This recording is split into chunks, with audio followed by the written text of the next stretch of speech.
really feeling good, driving the Range Rover, buying a second house, all these kinds of things. And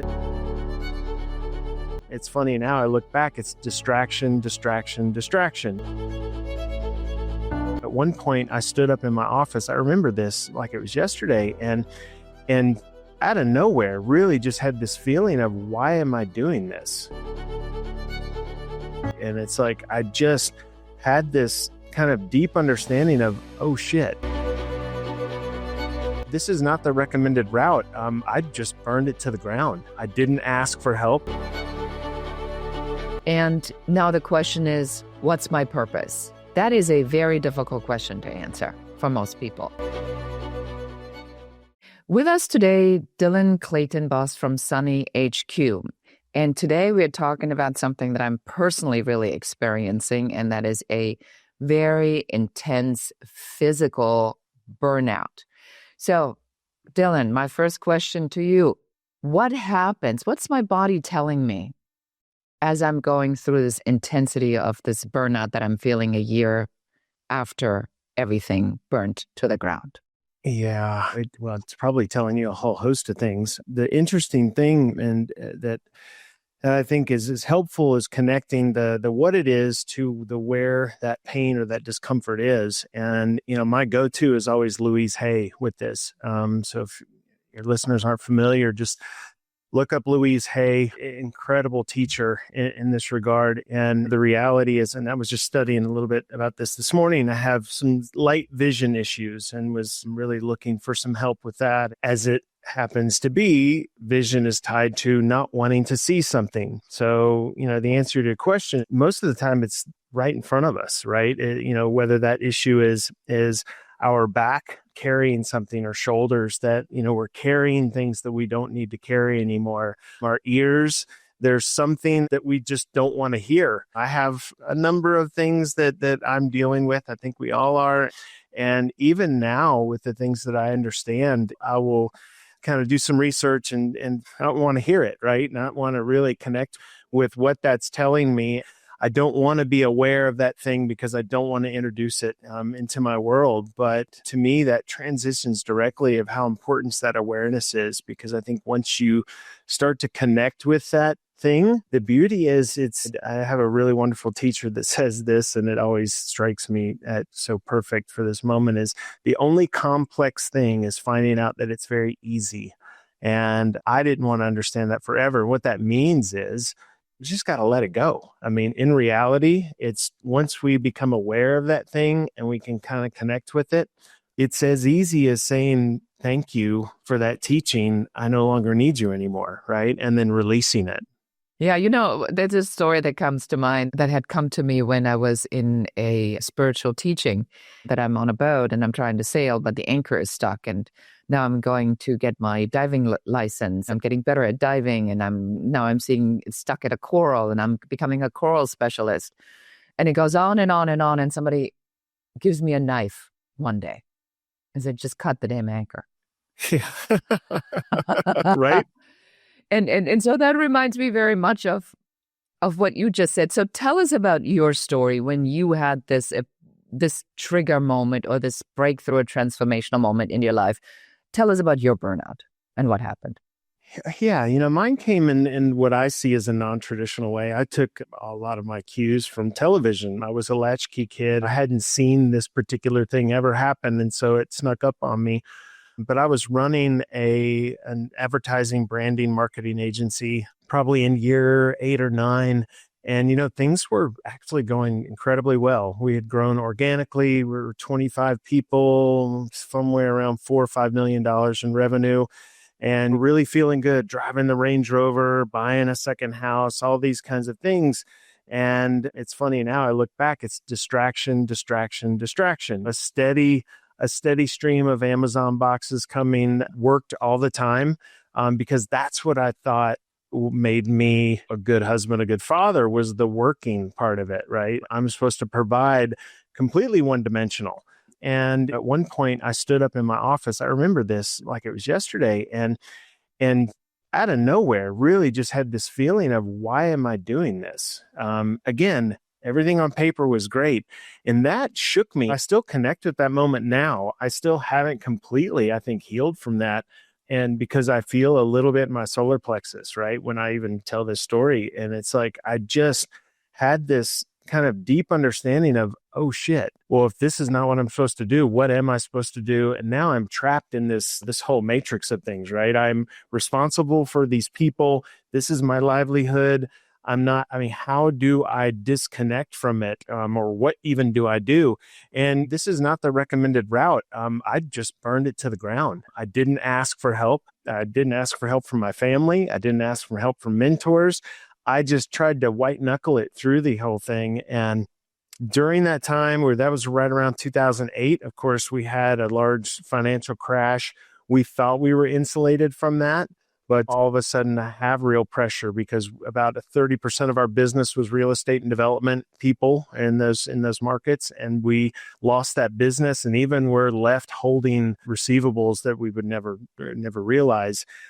So with that, now this new pressure on me of, oh no, now you've never had to deal with this and you can't deal with this. And I literally just decided, you know what, numbing it through drinking was a good idea and not asking for help. And then it just was this unfortunate, just really slow train wreck of situation. Fortunately, I, came through that with my family. So, I mean, the great part is today I'm thriving and have a wonderful relationship with my wife and repaired many of those relationships. But it was existential in that moment, was to really have no clue. So let me ask you this. So what you're describing almost sounds like you've been programmed into the hustle culture, and that was the identity. Because I think this is really important that we talk about it. Share a little bit more about sort of what that drive is or was. Was it automatic? Was it a belief system you took over from other people? Is it something that you were told to do? Tell us about how you got there. Yeah, I think a lot about this. I think that it's part family, part watching, again, so my parents divorced when I was really young, so I was with my single mother, fantastic designer in the fashion industry. But she worked all the time. When I was with my dad, he worked all the time. So to me, from a very early age, it was programmed that that's what parents do. They work. I mean, my memories as a kid are being alone. And that's a whole nother topic, of course. But I think that programming started then. And then, at least in the US, for sure, that's the biggest value that we place on people is what they do. That's the first question that we ask when we're at any party, or that we are asked, what do you do? Who are you is what you do, and all of the things that you've done. And so to me, it was just, I didn't know any better. I mean, that's what you did. You literally got jobs in school, you got jobs out of school.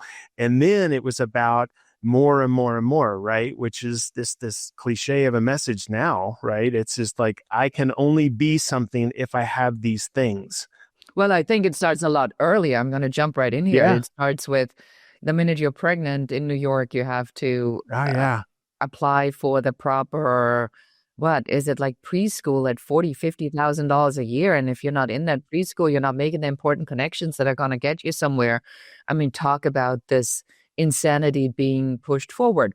And what was the moment when you realized that this is a false positive, or that this is not making you happy? Was there a progression of steps? Did you have to crash first? Like, explain to me how you got down through that low point and how you sort of what happened in that low point to get out.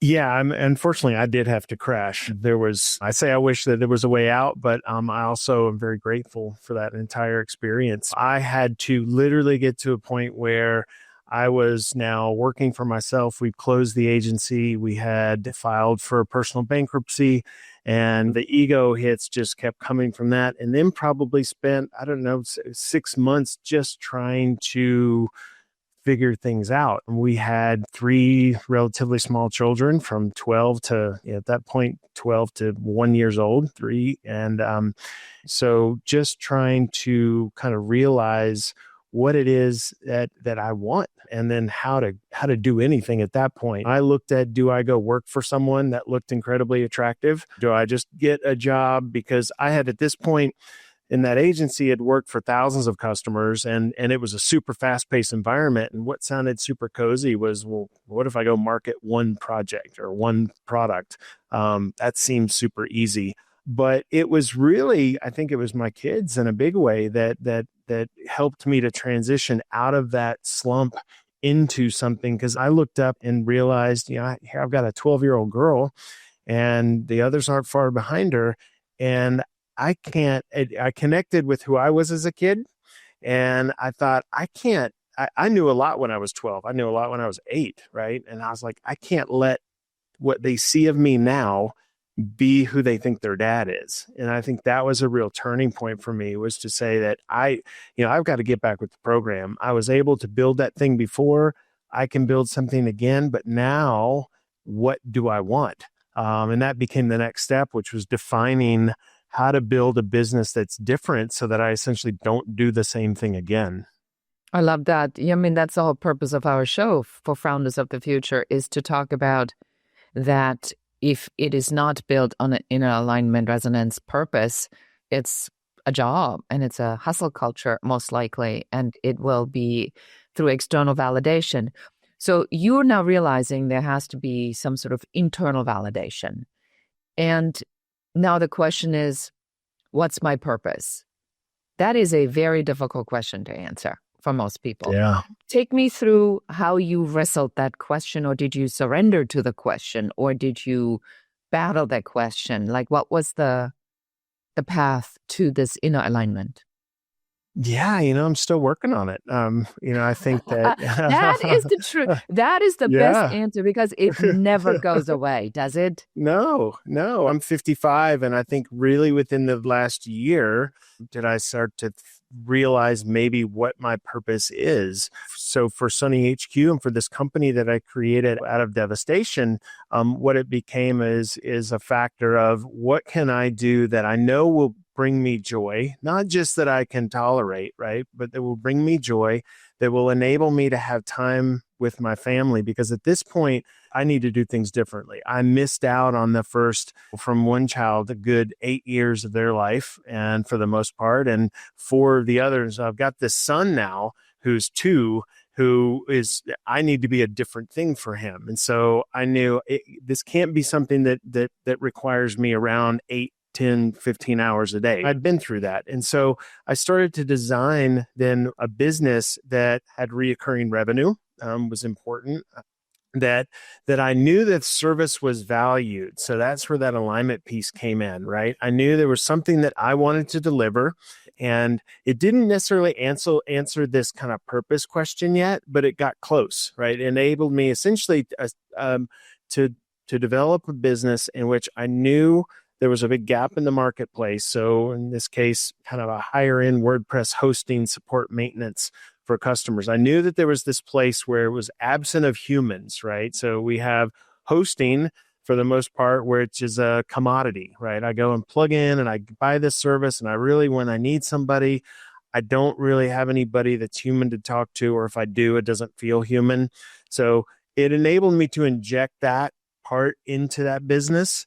But really, it was flashing forward to some deep internal work in the last 10 years and even our family left the country in 2020, moved to Costa Rica, through even some plant medicine ceremonies, really started to uncover after that kind of what my purpose is. And teaching became kind of a forefront of that, just using the messages, using the lessons that I'd learned to teach anyone that was open to it. Yeah, I will say, out of my own experience with plant medicine, is that you have unresolved trauma, it'll find it, and it'll go right to that point. And the experience, I mean, at least for me, was that everything that I was afraid of happened. And then I remember being curled up like a ball of vomiting misery on a patch of grass outside of Maloka, wondering why I spent so much money on feeling this bad. Yep. And then sort of the work begins. So tell us about the work. So what I hear when you talk, you said I had criteria that I was no longer willing to sacrifice on. I think that's absolutely critical in the design of a purpose statement. It's the hard boundary. For the first time in my life, I have set some hard boundaries where I'm like, there has to be reciprocity. I don't want to feel like it's expected that I do these things and everybody shows up and then they're just like, it doesn't matter to them. It's like, if I do this, I want this to be a particular way. I want people to respect what I do. I want them to participate. What is it about us postponing this setting of these criterias and the boundaries for as long as we do? Have you figured that out yet?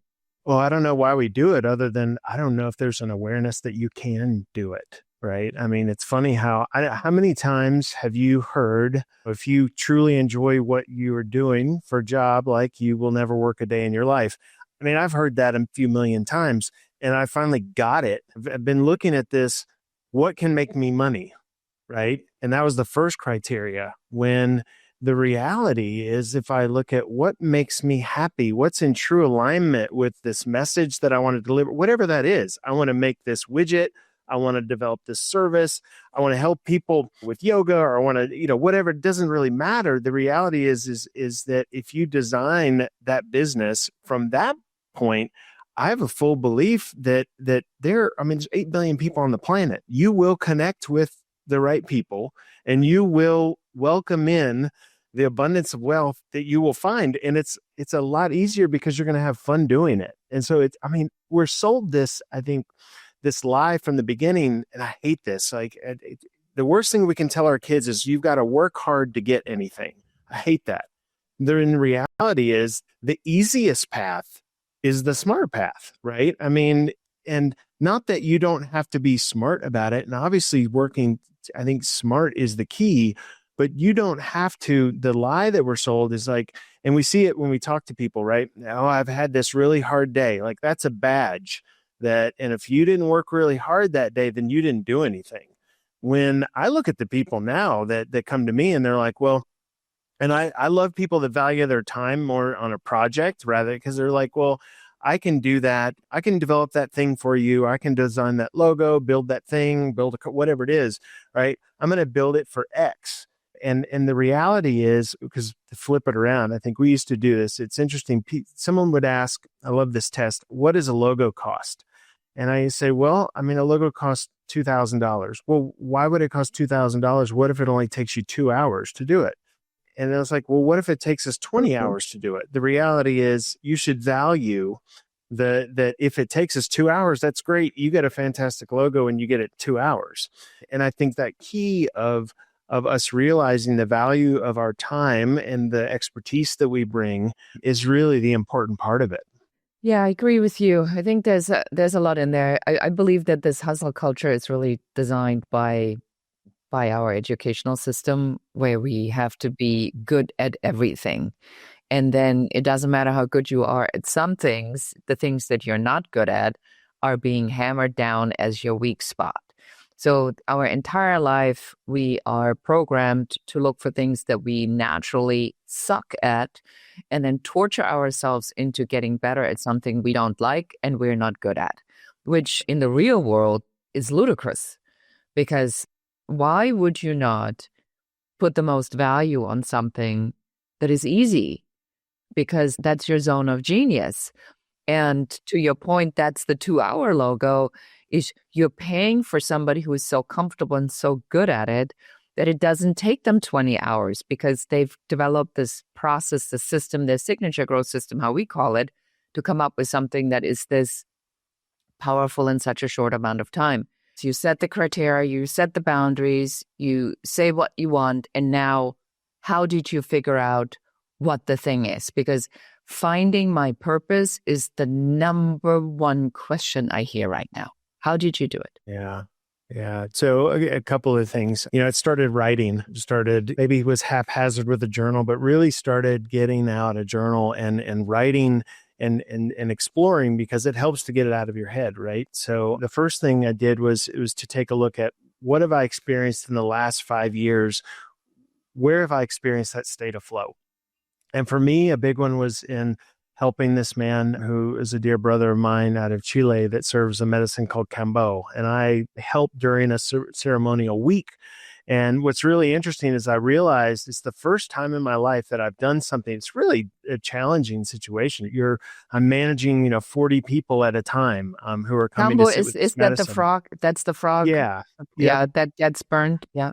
Yeah, the monkey tree frog. And it's 10, 12-hour days of coordinating and then actually physically helping to serve the medicine with this man and just support people. But I realized time was irrelevant. It felt like a month long and it felt like an hour all at the same time. And so I took those experiences and I thought, well, I'd like that. But I didn't quite understand what about that. And then two, I'm away from my family. So it's like I can't travel with him 9 months out of the year and still have the family aspect be supported. But another really cool trick, and I learned this from a writer, Jen Sincero. She wrote "You're a Badass," which is one of my favorite books. Actually, in a meditation, she taught this, and it's what led me to developing this company, Sunny HQ. I never really done this. I'd had some experience meditating. This was about 15 years ago. So the guide was to sit and meditate and just project yourself forward in your life. Doesn't matter. Don't have any constraints. It's not necessarily 5 or 10 years. It's just sometime in the future, and then tell a story.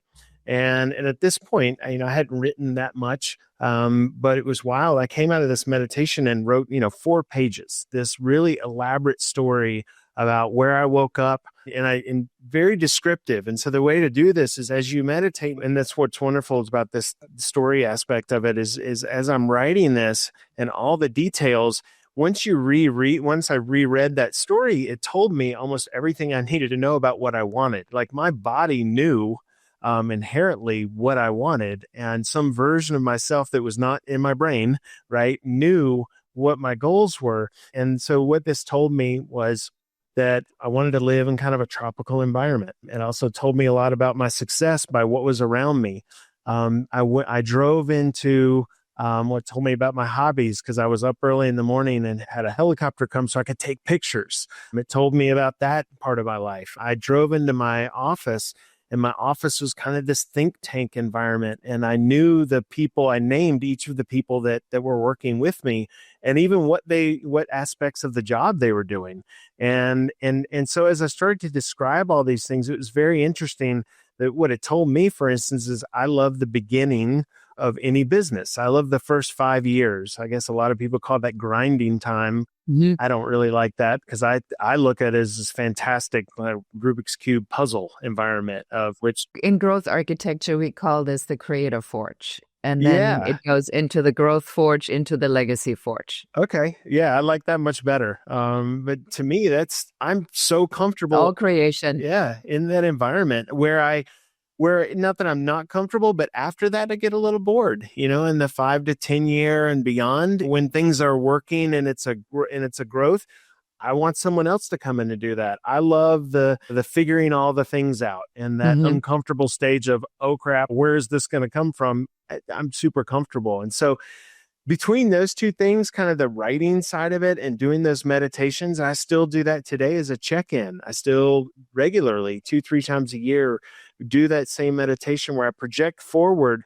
It's helpful to understand, where do I want to live? What kind of things do I want around me? What do I see for my future in not just the business aspects or with the personal aspects of my life? What am I welcoming in? And so it's those things that really help quite a bit. So tell us about what is Sunny HQ and how do you help people?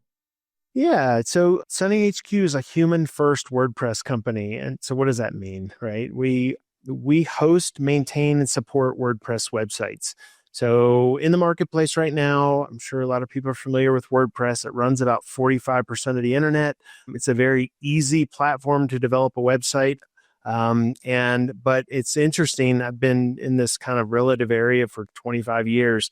And it's funny, it's even with AI today, it's no less complicated to actually run the website than it was 20 years ago. And that's where we come in. What I found early on is before I was running Sunny HQ and before I was running the agency, I was the business looking for someone to help with a website.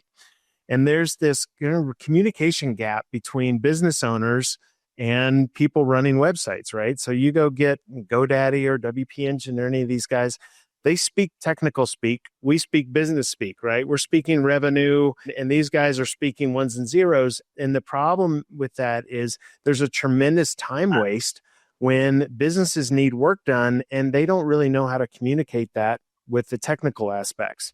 So what I found is that it's this gap in the marketplace is why don't we just be that, right? What we do is we offer a very high end level of support, very high end level of hosting itself. And then on top of that, we handle literally everything technical that needs to be done with the website. So the value is to the businesses the way I'd kind of uncover this with most of our prospects. I say, how many hours did you spend in, let's say, per month in the last 3 months on your website? And once they really dig into it, they're like, oh, yeah, this broke and that broke and I couldn't get in touch with this person. So I don't know, maybe I Oh, spend. yeah. I've been waiting for 2 months for somebody Yeah, to get back yeah, to me to change yeah, my about page and to change that right. photo. They're just not getting back. It's the worst. Yeah, that's the cost, the frustration time, right? So that's 10 hours. And I asked the question, I was like, what's your time worth? And is it worth $100 an hour, $200 an hour? Our plans start at $200 a month. So most of our clients pay $200 to $350 a month. And if you look at it's very obvious, right? That's going to save you 10 hours of your time. I'd much rather have you do everything. And so it's a real turnkey way of looking at that website of your business. You manage your business. You continue to do everything you need to do to run your business, but we run the website and it's worked really well. Yeah, I like that a lot. I think there's definitely a big need to it. And what I think is important about our conversation today is that you used your transformation into purpose, not necessarily in strumming the drums and chanting in white flowy clothes, which I think a lot of times is the assumption that when you have a spiritual awakening or you're stepping into purpose, that somehow it has to be that. So you are still very much on earth with a service that is very much a tech service and that helps businesses. So as we're closing the show, what would you tell somebody who is really trying to find what their purpose is and they do want to make money? What's the first thing that they should do? Should they follow your guideline and just journaling about it? Anything else we can tell them? Journaling is really important. There's 3 things I do every day so meditation, mantra, and movement. I've worked with a wide range of modalities. I stress the key is, and I talk about this in my book, is like, I don't have the answer for everyone. I have the answer for me. And if you can find some correlation between those 2 things, for me, it was about like this menagerie of things, right? It's like a little bit of kung fu, a little bit of plant medicine, meditation, mantra, but these things that I do every day that I find really important is every day I roll right out of bed in short 10, 15 minutes of meditation. Then I have about 15 minutes of this movement. It's basically, jumping. It's kind of a lymph moving, right? These exercises are all over Instagram right now. And then I move out of that into mantra, and I literally have a mantra, kind of 3 things that I say every single morning. I've written these things, but then I kind of veer off and literally, speak to my higher guide, speak to my angels in these things that help me. And I found these things really anchor me every single day because it's the moment in which before the day has started, I have a moment of complete silence in the meditation. I move my body, I get it working. And then the mantra part is I'm speaking to myself about what I want. What do I want to design for myself that day? And if anything, that place is a great place to start because until you start to introduce silence into your life and introduce listening to yourself, we have a tendency to go negative self-talk or just not to talk. And if we don't say what we want out loud, even if to ourselves, we can't get there. I love that so much. And how can we find out more about Sunny HQ and your book? Tell us how to find you. Yeah, so Sunny HQ, just go to sunnyhq.io/podcast. Is a really great start. There's actually a free download. It'll help you through some issues you may be having on your own website. And then you can go to my website, just dylanclaytonbost.com. It's got some information about the book and about me. And just sign up there. I'd love to let anyone know. It looks like we'll be publishing in the late spring. So I'm super excited about that. And I look forward to hearing from those that are interested in it. Wonderful. Thank you so much. Well, Dylan, it's been a pleasure to have you on the show. Thank you so much for sharing your experience on how people can find their purpose. And until we see each other again. Great. Thanks so much. And that is it for us for today. Thank you for listening to or watching this episode of the Business Growth Architect Show, Founders of the Future. If you know somebody who's got a little bit of a challenge, maybe right now stepping into purpose, we'd be appreciative if you can share this show maybe with one or two other people. Help us get the word out on how to be spiritually aligned and financially successful to as many people as we can. And with that, I say goodbye until next time. That's it for this episode of the Business Growth Architect Show, Founders of the Future. If you're done playing small and ready to build the future on your terms, subscribe, share, and help us reach more trailblazers like you. And if you're serious about creating, growing, and scaling a business that's aligned with who you are, schedule your Uncovery session at uncoverysession.com. Lead with vision. Move with purpose. Create your future.